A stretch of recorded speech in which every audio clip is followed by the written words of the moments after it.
Spotlight.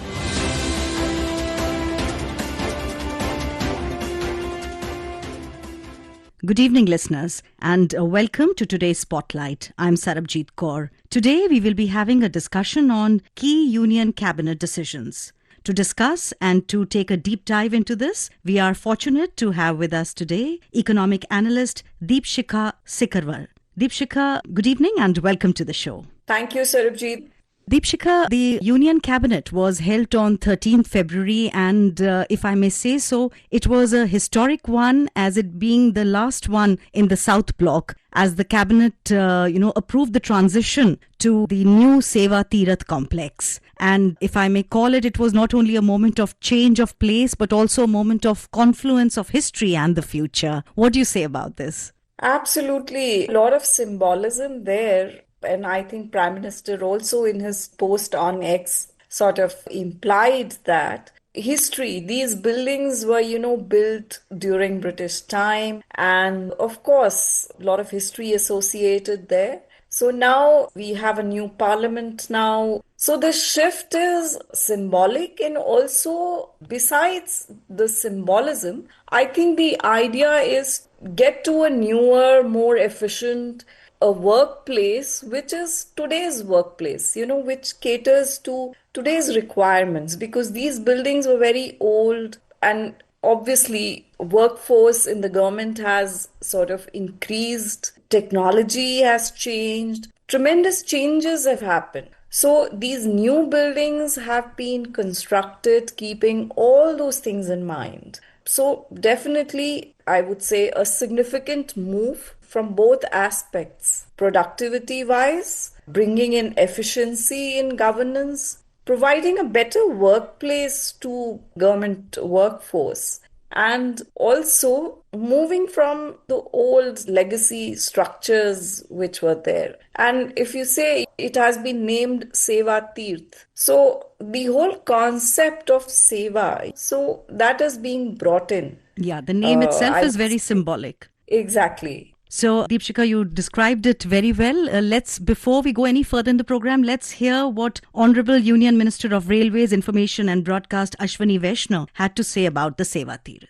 आज देश विकसित भविष्य के संकल्प के साथ आगे बढ़ रहा है। इसके लिए एक आधुनिक तकनीकी और पर्यावरण के प्रति अनुकूल कार्यालय की आवश्यकता थी। एक ऐसा कार्य क्षेत्र जो यहाँ काम करने वाले हर कर्मयोगी की उत्पादकता को बढ़ाए, सेवा भाव के उसके संकल्प को प्रोत्साहित करे। इसी भाव के साथ साउथ ब्लॉक के उद्घाटन के करीब 95 वर्षों के बाद 13 फरवरी 2026 को भारत सरकार इन भवनों को खाली कर रही है और सेवा तीर्थ तथा कर्तव्य भवनों में स्थानांतरित हो रही है। यह प्रतीकात्मक रूप से गुलामी के अतीत से विकसित भारत के भविष्य की ओर बढ़ने की ओर देश का एक और कदम है। So, in this Union Cabinet meeting, quite a few major decisions were taken, and in a major boost to the country's growing startup ecosystem, the Union Cabinet has approved the establishment of the Startup India Fund of Funds 2.0 with a corpus of 10,000 crore rupees for the purpose of mobilizing venture capital for the startup ecosystem of the country. Deepshikha, we'd like to hear from you. How does this augment in the journey of the young entrepreneurs? If you actually see, Sarabjit, this is in continuation of a number of measures that the government has been taking for startups in the country. Startup India initiative was launched. A fund of fund was also launched along with that initiative. Several concessions in terms of taxation were introduced. There were other initiatives also that the government has been taking. So this new Startup Fund of Fund, which is second iteration of the Fund of Fund initiative. That's right. Under Startup India. So much needed, this Fund of Fund provides relevant capital to these startups who require very small amounts. But these small amounts are, make and break amount, because that small capital sometimes is not available to startups, and these fund of fund really come in really as a big support at that time. And if you look at the structure of these fund of funds, there are alternate investment funds below them. They also are able to provide equity support, which is very relevant. Past 2-3 years, startups which were seeing a huge flow of capital from overseas. That seems to have sort of reduced quite a bit now. So this fund comes in at a very right time, at a very crucial juncture when the country needs entrepreneurship. You need to provide employment to our youth who are stepping out of their colleges and so on. So the whole idea is to foster that culture, support them, and act as a catalyst, providing them a relevant intervention at the right place where it is required. So the Startup Fund is definitely a step in that direction. So, Deepshika, taking cue from just what you said, that this fund comes at a very critical juncture, and it's also being said that the new fund will have a targeted, segmented funding approach to support deep tech and tech-driven innovative manufacturing. Now, how do you see this will support the development of artificial intelligence in the country?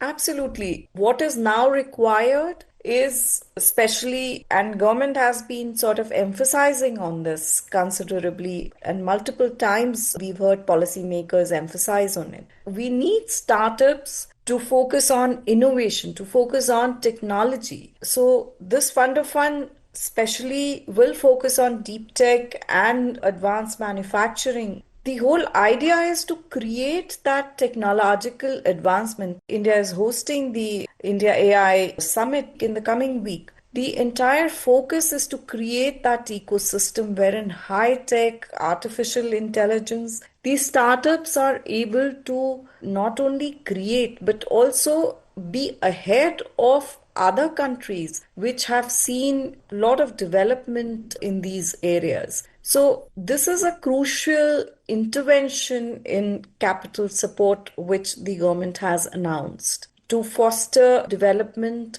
and growth of startups who are focusing on this sector.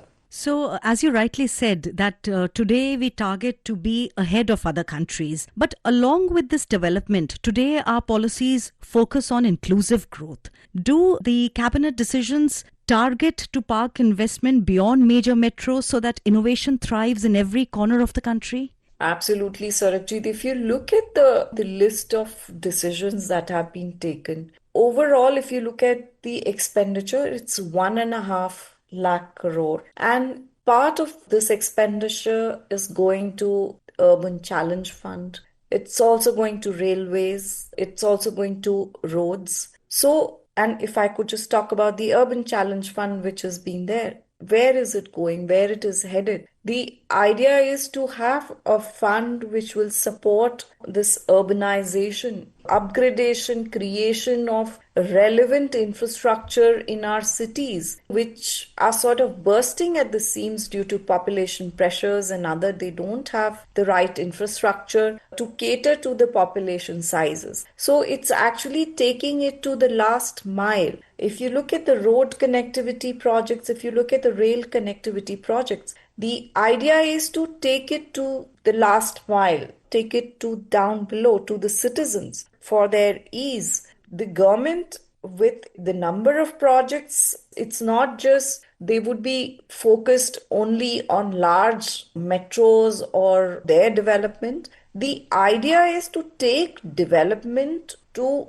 down below to ensure the entire country grows altogether. So, Deepshika, you just mentioned about the Urban Challenge Fund or UCF. So here, the model of investment proposed looks very interesting. There seems to be a paradigm shift from grant-based financing to market-linked, reform-driven and outcome-oriented infrastructure creation through private sector participation. We'd like to have your expert comment on this. This is a very significant move by the government. And if you look at traditionally municipal corporations in cities, smaller cities, large cities, smaller cities particularly, this would be much required. The idea is to ensure that they create relevant structures that they can raise capital from the market.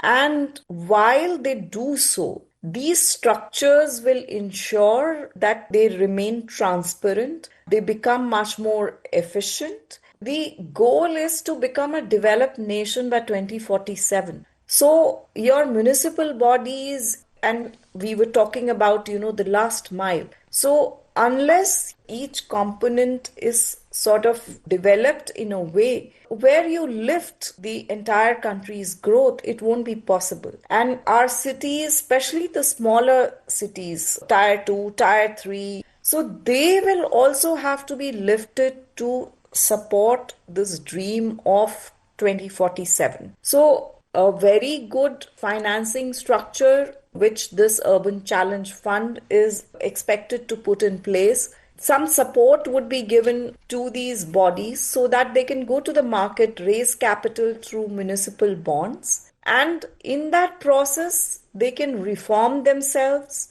They can also become fiscally responsible, and bring about a larger efficiency in implementation, execution of projects, and also transparency in the way they implement projects. So, listeners, before we go any further in the program, let's first hear what Union Minister of Railways, Information and Technology, Ashwini Vaishnaw, had to say about the urban plan chalked out by the cabinet. प्रधानमंत्री श्री नरेंद्र मोदी जी ने cabinet में urban challenge fund को स्वीकृति दी है। ये 1 lakh crore rupees का project है। इसमें बहुत इनोवेटिव एक मेथड लगाया जाएगा। इस 1 लाख करोड़ के सरकार के इन्वेस्टमेंट से टोटल 4 लाख करोड़ रुपए का इन्वेस्टमेंट आएगा अर्बन एरियाज के लिए।